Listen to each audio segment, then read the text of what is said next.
오늘 우리에게 주시는 하나님의 말씀은 구약성경 사무엘상 17장 36절에서 37절입니다. 제가 36절 읽고 여러분들 37절 읽으면 되겠습니다. 주의 종이 사자와 곰도 쳤은즉 살아계시는 하나님의 군대를 모욕한 이 할례받지 않은 블레셋 사람이니까 그가 그 짐승의 하나와 같이 되리이다.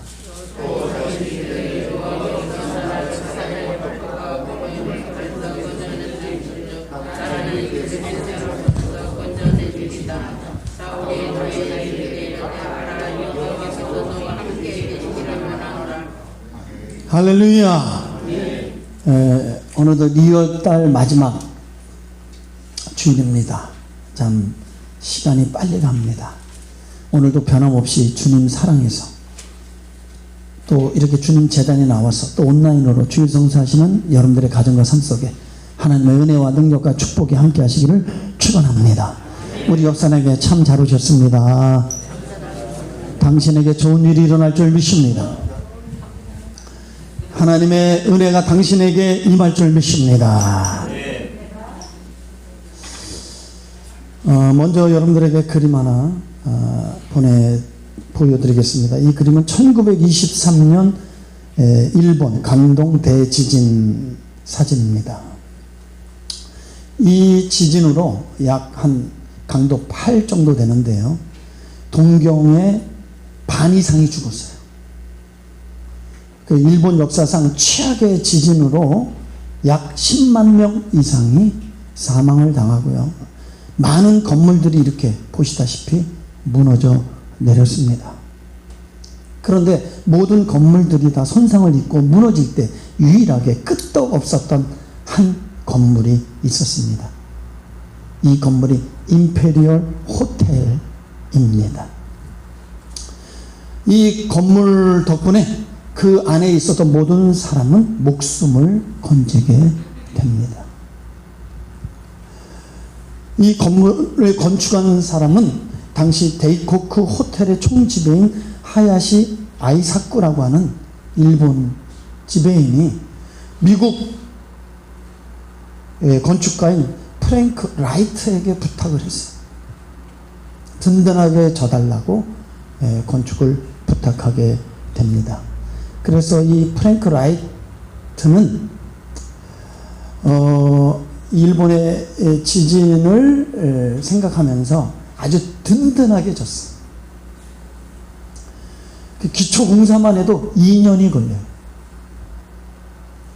그래서 많은 시간에 걸려서 이 호텔을 짓는데 예상보다 6배나 더 많이 재정이 지출이 돼서 많은 비난을 받게 됩니다. 결국은 하야시 아이사쿠는 사임을 하게 되고 라이트는 물러나게 되지만 그래도 라이트가 설계한 대로 이 건물은 이제 완공을 하게 되고 그러고 나서 2년 후에 이 대지진이 일어나게 됩니다.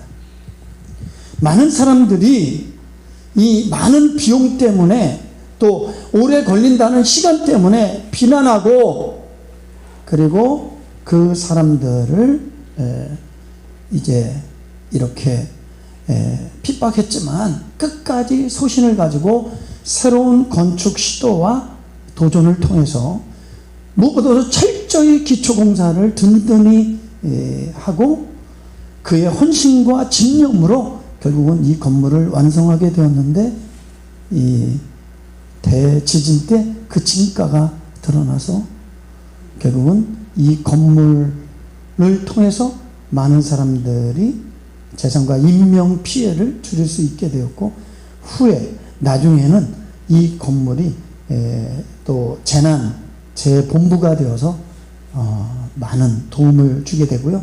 그리고 일본이 자랑하는 근대식 건축물이 되었습니다. 사랑하는 성도 여러분, 오늘 본문에 누구도 알아주고 인정해 주지 않고 그리고 무시하고 또 별로 이렇게 인정하지 않았던 다윗, 이 다윗은 거대한 골리앗 앞에서 믿음으로 도전해서 민족을 구원하고 여호와 하나님을 드러낸 사건이 오늘 본문의 이야기입니다. 거대한 장수인 골리앗의 그 호령 앞에서 이스라엘 군대와 사울은 감히 싸울 생각도 못하고 숨어서 기죽고 두려움 가운데 있을 때 17살밖에 안 된 소년 다윗은 믿음으로 도전하게 됩니다. 누가 봐도 싸우나 마나한 싸움이고 뻔한 싸움이었습니다. 이 골리앗은 머리부터 발끝까지 완전 무장했어.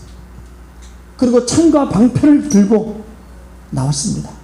그러나 골리앗은 아무런 무장도 하지 않냐고 문맷돌, 작은 돌 하나 갖고 싸우겠다고 골리앗 앞에 섰을 때 모두가 비웃었습니다. 누가 봐도 뻔한 싸움이지만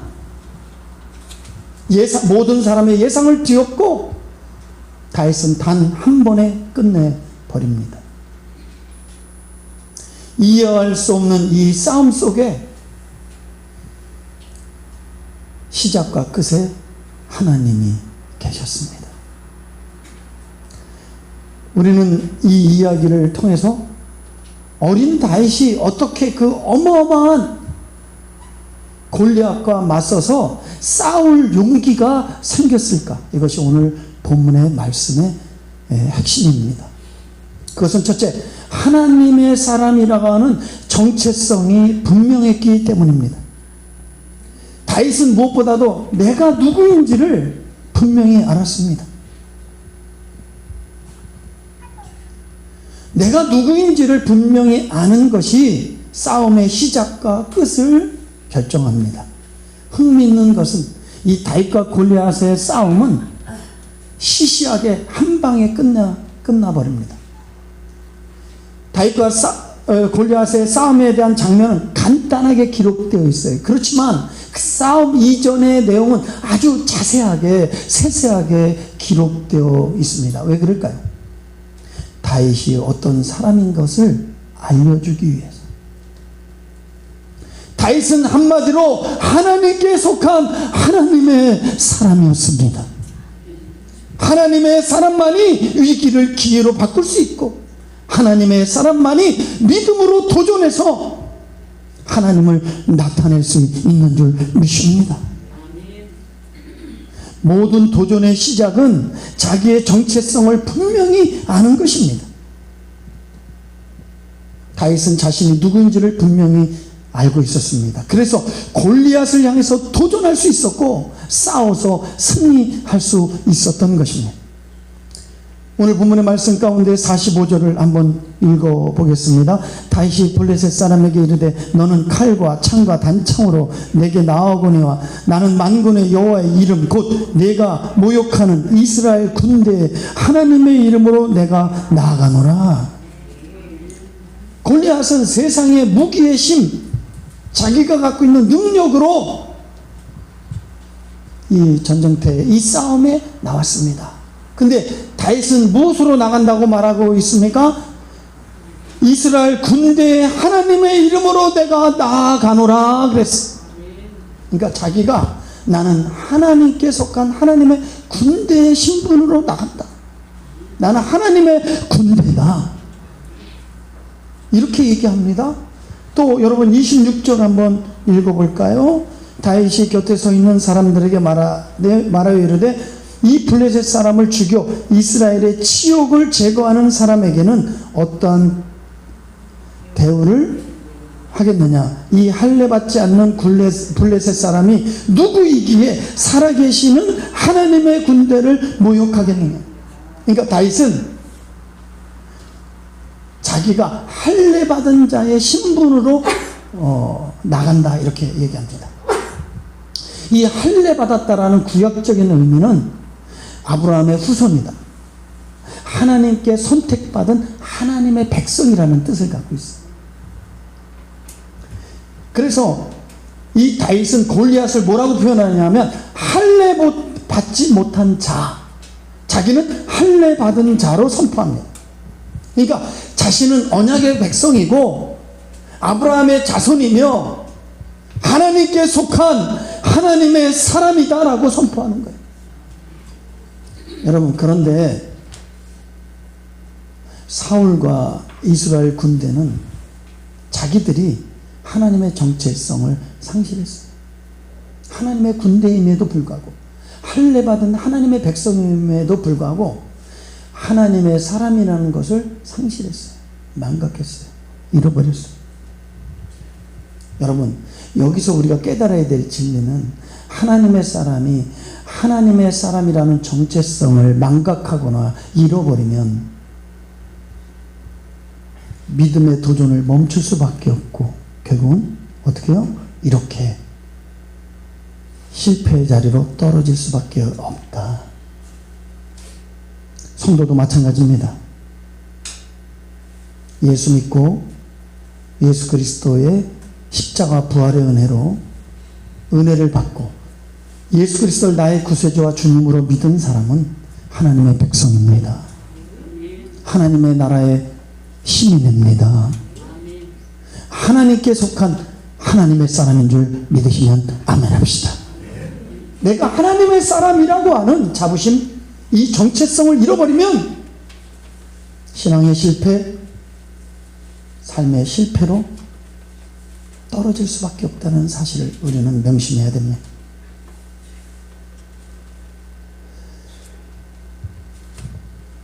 하나님께서 여호수아에게 가나안 정복을 앞두고 있는 이스라엘 백성들에게 한 의식을 행하게 합니다. 그게 할례 의식입니다. 여러분, 전쟁을 앞두고 할례를 행한다는 것은 이거는 참 어리석고 무모하고 위험한 행위입니다. 그 단적인 구약의 예로 세겜에서 야곱과 그의 가족들이 거할 때에 딥나 딸이 그 세겜에 있는 추장의 아들로부터 겁탈을 당합니다. 분노한 그의 형제들이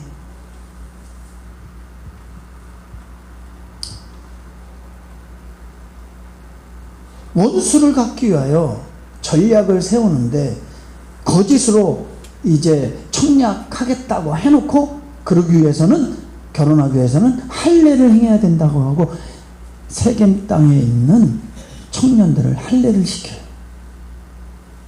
그 할례를 하고 고통 가운데 있을 때 군사들을 이끌고 들어가서 그들을 다 죽여버립니다.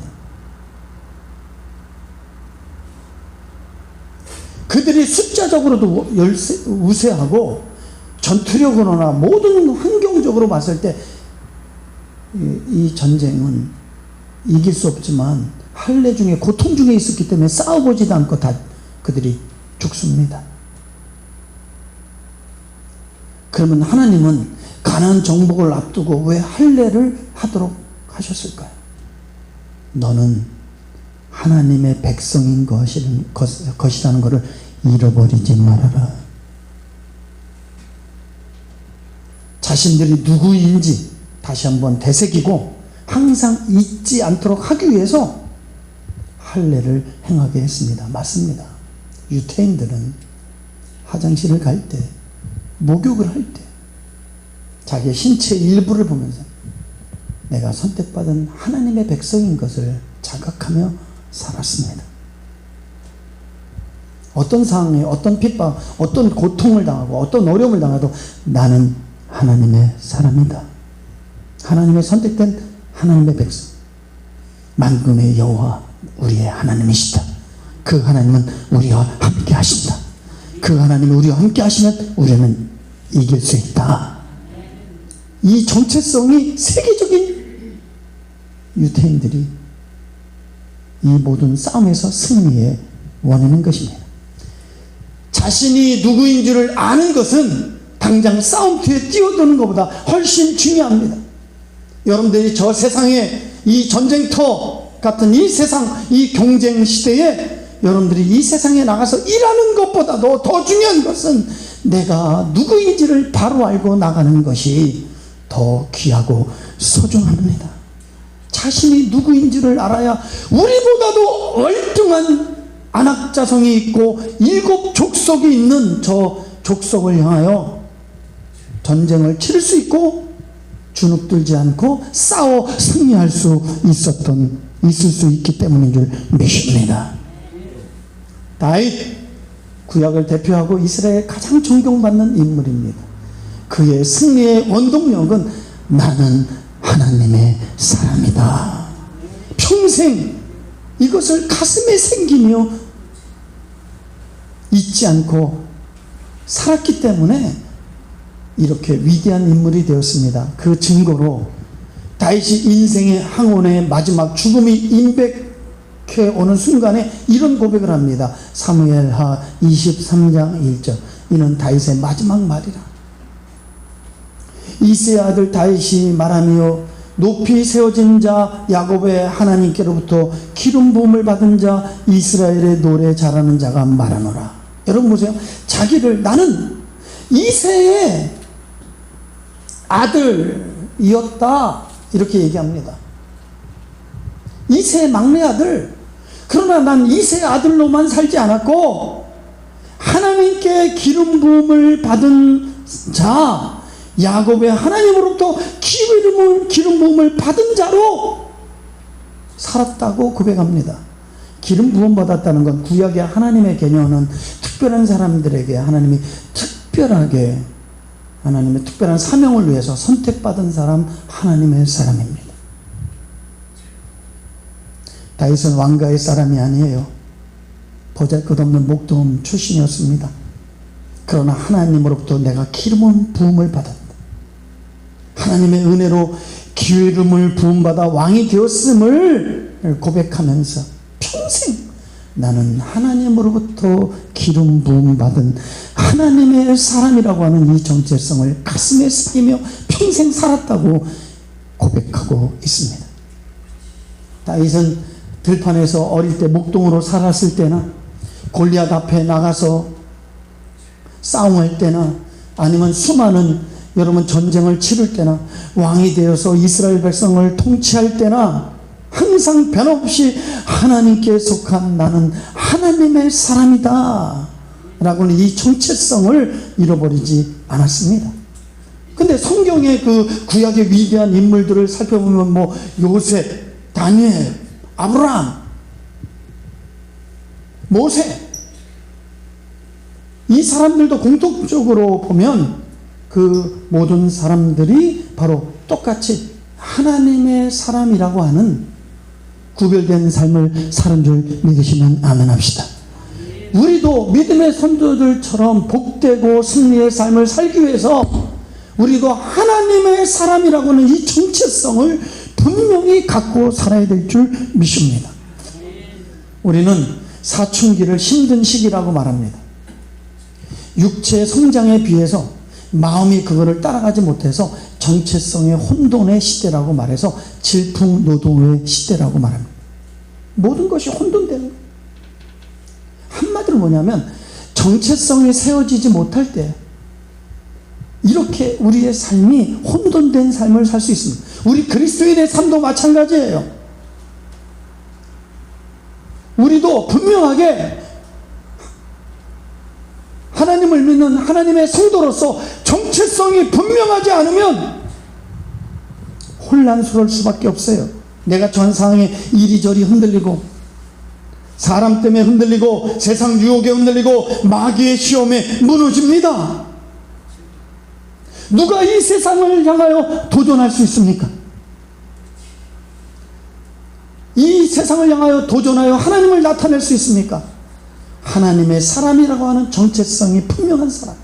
누가 세상의 도전 앞에, 문화의 도전 앞에, 물질의 도전 앞에, 향락의 도전 앞에, 세상 사람들의 도전 앞에 맞서 싸울 수 있습니까? 나는 하늘에 속한 하나님의 사람, 나는 하나님께 속한 하나님의 사람이라고 하는 정체성이 분명한 사람이 믿음으로 도전할 수 있고 싸워 승리할 수 있는 줄 믿습니다. 두 번째, 어린 다윗이 어떻게 골리앗을 향해 맞서 싸울 수 있습니까? 두 번째, 거룩한 분노 때문에 그렇습니다. 이 골리앗이 자기 신의 이름으로 이스라엘 군대와 그 하나님을 조롱하고 저주합니다. 비웃습니다. 그러나 이스라엘의 모든 군대, 사울 왕까지도 숨소리 한 번 못한 채 두려워 떨고만 있었습니다. 그러나 다윗은 달랐습니다.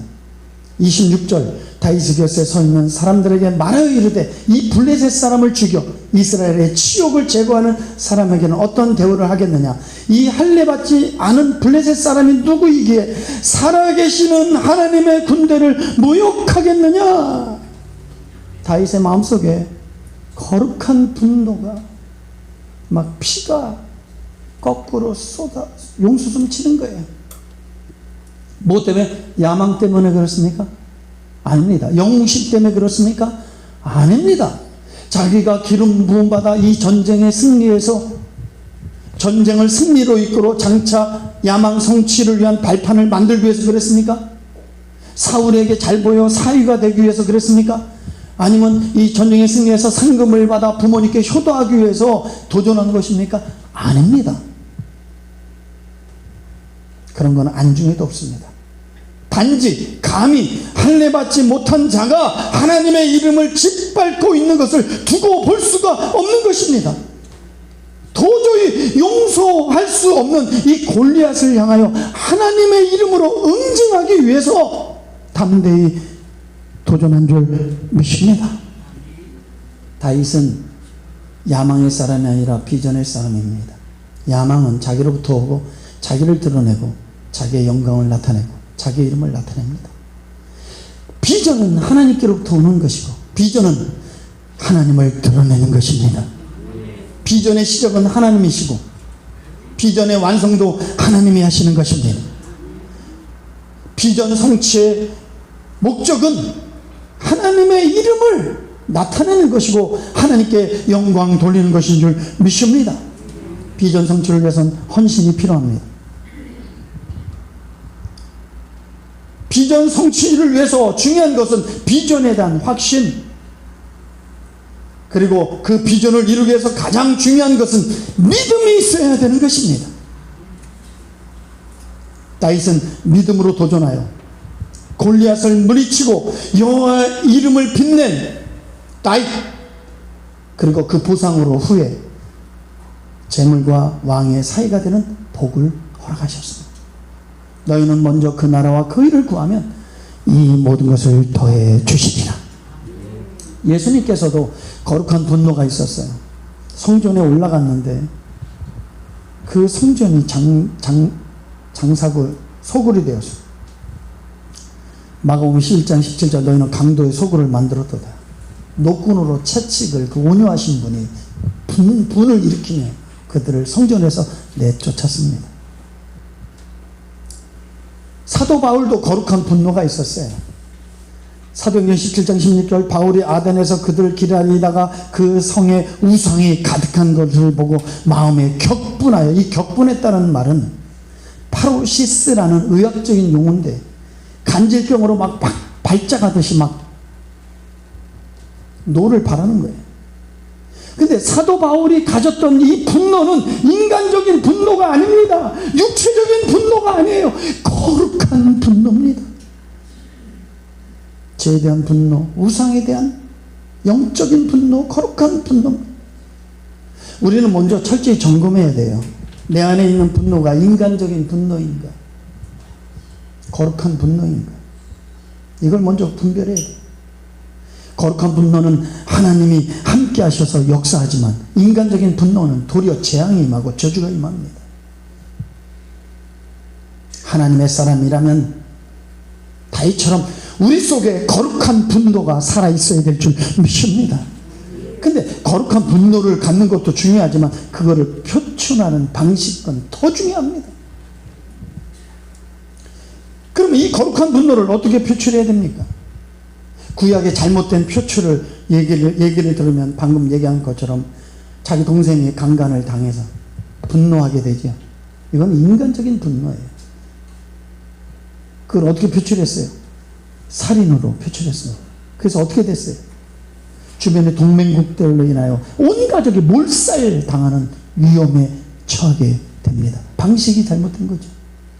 극적인 하나님의 은혜로 건짐을 받았지만 이 무모하고 어리석은 행동으로 인하여 가정이 절단 날 뻔했던 것입니다. 바울은 이 아덴의 우상에 가득한 모습을 보고 안타깝고 괴롭고 마음에 격분했지만 막 우상을 파괴하고 사람을 모아 데모해서 그들을 몰아내는 그런 인간적인 방법이 아니라 복음적인 방법으로 해결해 나갔는데, 그것은 뭐냐면 아덴의 이 토론 문화, 이 철학을 향한 논쟁과 토론 문화를 이용해서 사람들이 많이 모이는 곳에 변론하기 시작했습니다. 여러분, 하나님의 원리 중에 중요한 원리, 하나님은 자기의 뜻을 자기의 때에 자기의 방법으로 성취하십니다. 다시 한번, 하나님은 하나님의 뜻과 계획을 하나님의 때에, 뭐라고요? 하나님의 시간에 하나님의 방법으로, 뭐라고요? 하나님이 성취하십니다. 아멘. 이걸 기억하셔야 돼요. 아무리 뜻이 좋아도 하나님의 때에 하나님의 방식이 아니면 도리어 하나님의 거치는 자가 되고 도리어 하나님으로부터 징계를 받게 되는 것입니다. 그래서 여러분, 사도행전 17장 17절에 해당에서는 유대인과 건강한 사람들과 또 장터에서는 날마다 만나는 사람들과 변론하니, 18절, 어떤 에피크로스와 스토아 철학자들은 바울과 쟁론할세, 어떤 사람은 이르되 이 말쟁이가 무슨 말을 하고자 하느냐 하고, 어떤 사람은 이르되 이방 신들을 전하는 사람인가 보다 하니 이는 바울이 예수와 부활을 전하기 때문이라. 부활에 대해서 증거한 거예요.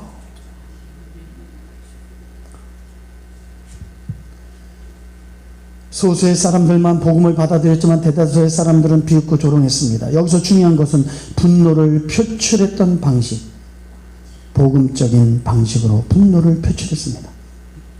최근 이슈가 되는 모모 목사님, 정부에 대해서 정의를 외치며 거룩한 분노를 갖고, 외치는 건 좋지만 저는 그렇게 생각해요. 표출 방식이 잘못됐다. 성경적이지 않습니다. 저는 이렇게 생각해요. 그 속에 야망이 들어있구나. 야망이 있구나. 여러분들도 여러분 마음속에 분노, 불만, 이것이 거룩한 불만, 거룩한 분노입니까? 그리고 그 불만과 분노를 복음적인 표출을 합니까? 세상적이고 인간적인 표출을 하고 있습니까? 바울처럼 복음적인 방식으로 표출되어야 될 줄 믿습니다. 시편 42편 3절에 이런 말씀이 있어요. 사람들이 종일 내게 하는 말이 내 하나님이 어디 있느냐 하오니 내 눈물이 주야로 내 음식이 되었도다. 많은 사람들이 이 시편 기자를 조롱하는 거예요. 야, 네 하나님이 어디 있냐? 네 하나님이 이렇으면 네 신세가 이렇게 되겠느냐? 도대체 네가 믿는 하나님이 어디 계시냐? 비난과 조롱의 말을 들을 때 눈물이 주야로 음식이 되었다고 말합니다. 시인의 마음속에 이 거룩한 분노가 일어났어요. 이 거룩한 분노에 대한 시인의 표출, 그 태도는 무엇입니까? 그들에게 말잘구하거나 자절하거나 절망하거나 근거 없는 그들의 비방을 문제 삼아 욕을 한다든가 하나님의 이름으로 저주하고 복수하겠다 그러지 않았어요. 시인의 표출은 어떻게 됐습니까? 2절에 나와 있어요. 내 영혼이 하나님 곧 살아계시는 하나님을 갈망하나니. 자절하고 분노하는 것이 아니라 도리어 하나님을 갈망하며 하나님의 때에 하나님의 방법으로 하나님이 나타날 것을 기대했어요. 그래서 많은 사람들이 이 거룩한 분노를 잘못 표출해서 자신이 죄를 짓고 타락하고 저주받는 경우가 얼마나 많이 있습니까? 시편 기자는 먼저 하나님 앞에서 자기를 세우고 하나님께 맡기고 하나님의 말씀에 순종하여 믿음의 길을 걸은 줄 믿습니다. 하나님 사람에게는 영적인 분노, 거룩한 분노가 있어야 됩니다. 이 야성이 살아있는 사람이 진짜 믿음이 살아있는, 영성이 살아있는 하나님의 사람입니다. 죄에 대해서 분노하고 악한 자 골리앗에 대한 분노하고 악한 사단 마귀에 대해서 분노가 없다면 그건 하나님께 속한 하나님의 사람이 아닙니다. 누가 골리앗과 골리앗의 도전 앞에서 맞서 싸울 수 있습니까? 내가 하나님의 사람이라고 하는 정체성이 분명한 사람, 그리고 거룩한 분노를 가진 하나님의 사람만 도전할 수 있습니다. 마지막 세 번째, 어린 다윗이 어떻게 거대한 골리앗과 맞서 싸울 수 있었을까의 세 번째, 이것이 오늘 본문의 주제와 연결된 현세적인 믿음을 가진 사람, 오늘의 하나님을 믿는 사람들, 이런 사람이 도전할 수 있어요. 자, 우리 37절 중요하니까 우리 한번 다 같이 읽겠습니다. 시작. 또 다윗이 이르되 여호와께서 나를 사자의 발톱과 곰의 발톱에서 건져내셨은즉 나를 이 블레셋 사람의 손에서도 건져내시리이다. 사울이 다윗에게 이르되 가라, 여호와께서 너와 함께 계시기를 원한다. 여기 보니까 건져내셨은즉 건져내시리라, 이 두 단어가 중요해요. 그러니까 과거에 목동으로 있을 때 사자와 곰의 발톱에서 나를 어떻게 했다? 건져주셨다. 그러니까 현재적인 의미로 지금 저 골리앗 손에서도 나를 건져주실 것이다. 과거에 나와 함께 하신 하나님이 지금도 함께 하신다. 과거에 나의 삶의 주관자, 나의 삶을 다스렸던 그 하나님이 지금도 우리의 모든 삶을 살아서 다스리고 지배하시는 하나님이시다. 자, 46절 한 번 더 읽겠습니다. 시작. 오늘 46절 시작. 오늘 여호와께서 너를 내 손에 넘기시리니 내가 너를 쳐서 내 목을 베고 블레셋 군대의 시체를 오늘 공중에 세워 땅에 들짐승에게 주어 온 땅으로 이스라엘의 하나님이 뭐예요? 여기서 중요한 게 오늘의 신앙, 오늘의 믿음. 근데 많은 사람들이 과거에 하나님에 갇혀 있어요. 종종 성도들이 이런 말을 해서 그때는 참 뜨거웠어. 그때는 내가 기도만 해도 응답을 받았어. 그때는 마음만 먹고 입으로만 뱉어도 하나님의 역사가 있었는데 내가 그때 밤새 기도했을 때 그때 너무 신앙생활이 신바람 났어. 지금은 그렇지 않아. 과거에 하나님께 매어 갇혀 사는 사람들.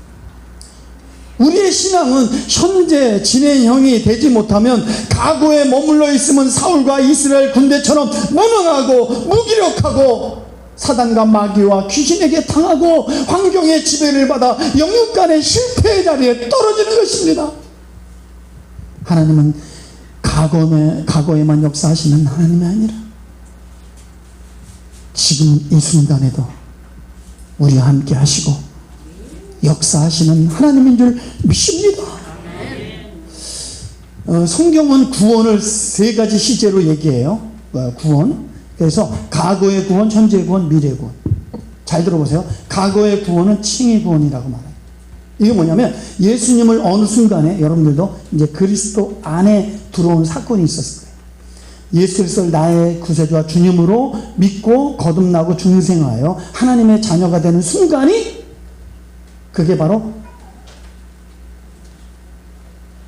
구원의 시작입니다. 아멘. 그건 구원의 시작에 불과한 거예요. 그래서 베드로전서 1장 9절에 믿음은 결국 영혼의 구원을 얻습니다. 그래서 이 칭의의 구원은 영혼의 구원이에요. 육의 구원이 아니에요. 그리고 두 번째 구원은 현재적 구원인데, 이 현재적 구원을 뭐라고 하냐면 성화 구원이라고 말해요. 이 말은 이제 우리가 영혼의 구원은 받았어요. 육체의 구원이라고 말하는 거예요. 우리의 육체가 예수 그리스도를 닮아가는 것이죠. 그리고 우리 마음과 우리의 육체가 예수님의 성품을 담고 성령의 9가지 열매를 맺어가는 거예요. 그래서 믿음의 성숙을 이루어가는 거예요. 이것을 성화 구원이라고 하는 거예요. 그 다음에 이제 영화 구원은 주님의 마지막 때, 재림할 때 우리 육체가 부활해서 신령한 영체 부활체가 되고 그 육체가 영혼과 합쳐져서 영육의 부활로 하나님의 나라에 들어가는 것을 영화 구원이라고 하는 거예요. 미래에 이 영화 구원이 이루어질 때 완전 구원이 이루어지는 줄 믿습니다. 근데 많은 사람들이 과거의 구원에 맺어 있어. 예수 믿고 구원받은 영혼의 구원만 붙잡고 있어. 천국 가는 그날까지 우리는 구원을 이루어 가야 됩니다. 현재 구원을 이루어 가야 미래에 우리가 착하고 충성된 하나님의 복과 상급의 주인공이 될 줄 믿습니다. 우리 죽는 그 순간까지 예수님을 닮아가야 됩니다. 성령의 열매를 맺혀가야 됩니다. 믿음의 장성하도록 힘써야 됩니다. 멈춰있으면 안 됩니다. 살았을 때가 기회인 줄 믿습니다. 물론 이 구원의 시제는 하나예요. 동시에 이루어지는. 마찬가지로 하나님은 한 분이지만 과거에도 역사하시고 지금도 살아 역사하시고 장래에도 우리와 함께 하실 줄 믿습니다. 그래서 계시록 1장 4절에 사도 요한은 아시아에 있는 7교회 편지는 이제도 계셨고 전에도 계셨고 장차 오실 이에게. 그러니까 사랑하는 사람들, 과거의 하나님도 중요해요. 미래의 하나님도 중요해요. 그러나 더 중요한 것은 현재의 하나님입니다. 왜냐하면 우리가 오늘 이 땅을 살고 있기 때문에 하나님의 도움 없이는 살 수 없기 때문에 지금 살아 역사하신 하나님이 날마다 필요합니다. 마가복음 11장 21절 하나님은 죽은 자의 하나님이 아니요 산 자의 하나님이라 너희가 크게 오해하였도다. 살았을 때가 기회인 것입니다. 지금 현재적 믿음이 중요한 거예요. 하나님은 죽은 자의 하나님이 아니라 살아 역사하시는 산 자의 하나님이고 히브리서 13장 8절 예수 그리스도는 어제나 오늘이나 영원토록 동일하시니라. 할렐루야. 하나님은 천지를 창조하실 때만 역사하신 분이 아닙니다. 구약의 이스라엘 백성 가운데 역사하셨던 하나님만이 아닙니다. 초대교회 당시에만 역사하셨던 하나님이 아니라 지금도 변함없이 우리를 사랑하시고 기도에 응답하시고 필요한 걸 공급하시며 우리를 보호하시고 살아 역사하시는 하나님이십니다. 예수 그리스도는 어제나 오늘이나 영원토록 동일하신 하나님이십니다. 신앙은 과거의 어떤 상태가 아닙니다. 현재가 중요합니다. 지난날의 십자가의 은혜를 뜨겁게 경험했다면 오늘도 뜨겁게 경험해야 되고, 과거에 주님을 만나 온 마음과 정성을 다해 사랑했다면 오늘도 온 마음을 다해 주님의 사랑을 경험해야 되며, 과거에 주님과 동행했다면 지금도 동행해야 되고, 과거에 하나님의 설하심과 능력을 경험했다면 지금도 경험해야 되는 것입니다. 과거에 하나님의 사랑을 많이 받고 누리며 살았다면 지금도 누려야 되는 것입니다. 미래에 하나님만 의지하는 것도 소망하는 것도 문제지만 과거에 하나님만 생각하는 건 더 문제인 것입니다. 왜 이런 현상이 일어납니까? 오늘날 내 삶의 무대에 역사하는 하나님을 경험하지 못하기 때문에. 왜 그러면 하나님을 경험하지 못합니까? 신앙생활은 오래 했지만 타성과 습성해졌고 신앙이 변질되고 안일하고 나태함 속에서 믿음의 도전이 없기 때문에, 정체성을 잃어버렸기 때문에, 미운 오리 새끼로 살다 보니까 하늘을 지배하는, 주름 잡는 학이라는 걸 잃어버렸어요.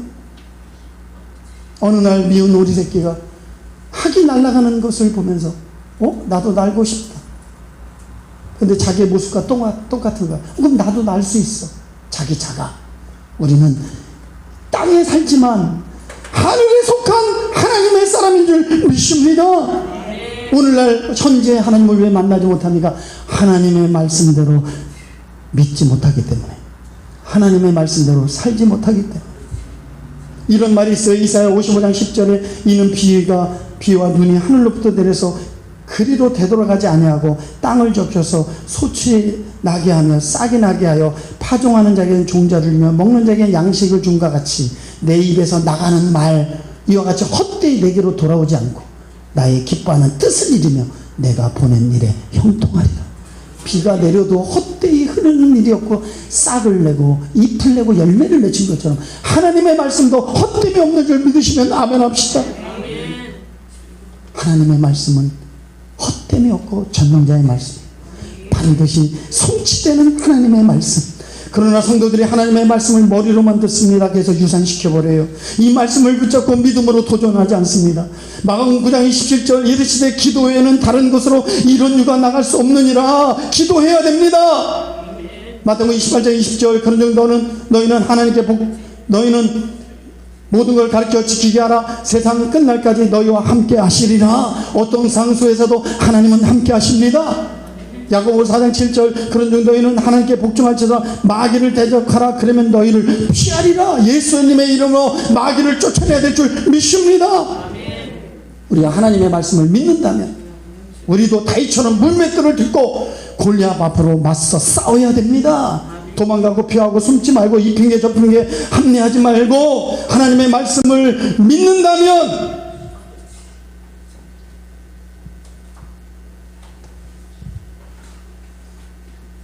하나님의 말씀을 믿지 못하기 때문에 성령의 역사를 자기의 머리로 계산하기 때문에 하나님의 말씀을 자기의 이성과 상식과 경험의 근거로 제한하기 때문에 오늘 내 삶 속에 역사하시는 이 하나님을 만날 수가 없는 것입니다. 말씀의 결론을 맺습니다. 다윗은 오늘의 하나님에 대한 믿음으로 과거에 나와 함께 하신 하나님, 오늘도 나와 함께 하실 것이고 나를 건져주신 하나님, 오늘도 건져주실 것이다. 대명재단의 모든 성도 여러분, 오늘의 하나님을 믿고 믿음으로 도전하여 정복신앙이 되시길 주의 이름으로 축원합니다. 여러분들이 믿음으로 한 발을 내딛는 순간 역사는 시작되고 기적은 오늘도 일어납니다. 할렐루야. 기도하겠습니다.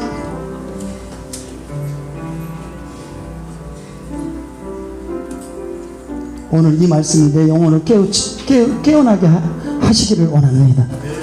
다시 한번 자각하게 하시고 도전하게 하시고 하나님의 실력을 믿고 살아계심을 믿고 담대하게 하여 주시옵소서. 내 앞에 있는 거인들을 대항하게 하여 주시고 세상의 도전 앞에 주눅들지 말고 말씀에 의지하여 믿음으로 나가게 하여 주시옵소서. 하늘에 속한 하나님의 사람들이여 잊지 말지어다.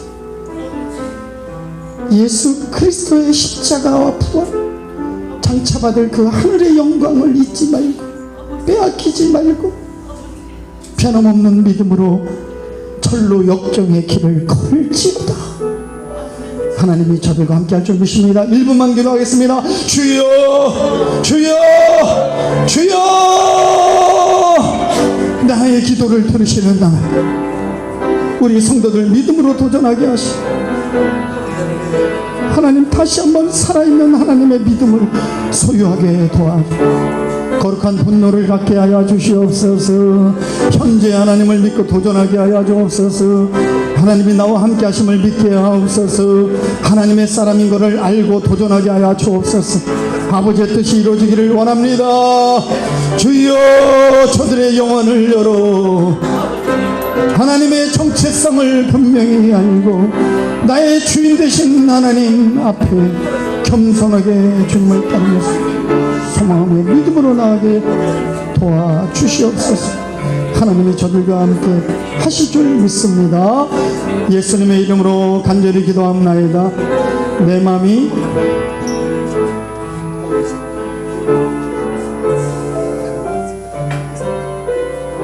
예물 드리겠습니다. 아무것도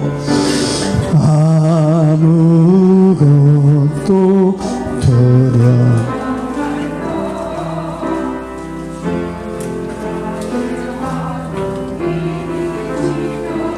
놀라지 말라며 놀라 겁내지 마세요. 겁내지 주님 나를 지켜주십니다. 내 맘에 힘이 겨워 지칠지라도 내 맘에 힘이 겨워 지칠지라 주님 나를 지켜주.